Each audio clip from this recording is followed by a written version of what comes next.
Taking a look now at bail reform. The New York law has been on the books for less than a month, and already the critics are on the attack. American Bail Coalition Executive Director Jeff Clayton joins us this morning to help break down changes implemented by the reform and the alternatives he says New York should consider. Jeff, first of all, why the change? What were lawmakers trying to achieve with these reforms? Well, the supporters were concerned that, people were languishing in jail on low-level crimes, on low amounts of bail, and that simply served to lock up the indigent and keep them in jail longer than they should be there. And there were certainly speedy, trial issues, attached to that. And how bail reform is supposed to work, if you don't like bail bondsmen and you want to get rid of them, is you need to spend money to either, one, have the power to detain people without bail, or two, supervise them like in New Jersey, where 91% of defendants are getting supervised.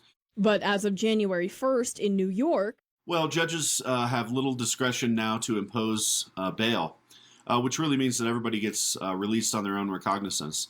There was some intent to do some supervision by the state, but largely the state didn't fund any of those efforts. And so really, you've just got a situation where, except in a few crimes that are the highest level of crimes in New York, pretty much everybody else is going to get out on a get-out-of-jail-free card.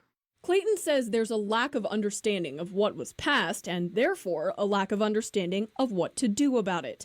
He suggests adding dangerousness as a factor, or maybe beef up how criminal history is considered. Or we can look across state lines to New Jersey for guidance. They changed their state constitution to give prosecutors the power to detain people without bail at all. And so 1 out of 5 people that gets arrested don't get out of jail, period, end of story. And then, of course, all the supervision services, putting them on ankle monitors, check-ins, drug screening, and all that also costs money. Between $1 and $2 million annually per county, to be exact. And while Clayton says that funding would be worth it, he also says any changes to these criminal justice reforms won't come easily. Every inch of ground, so to speak, is going to be fought over on this issue, and that's why I think it's going to take a while. Now, since the reform's implementation, both Republicans and Democrats have admitted that changes need to be made.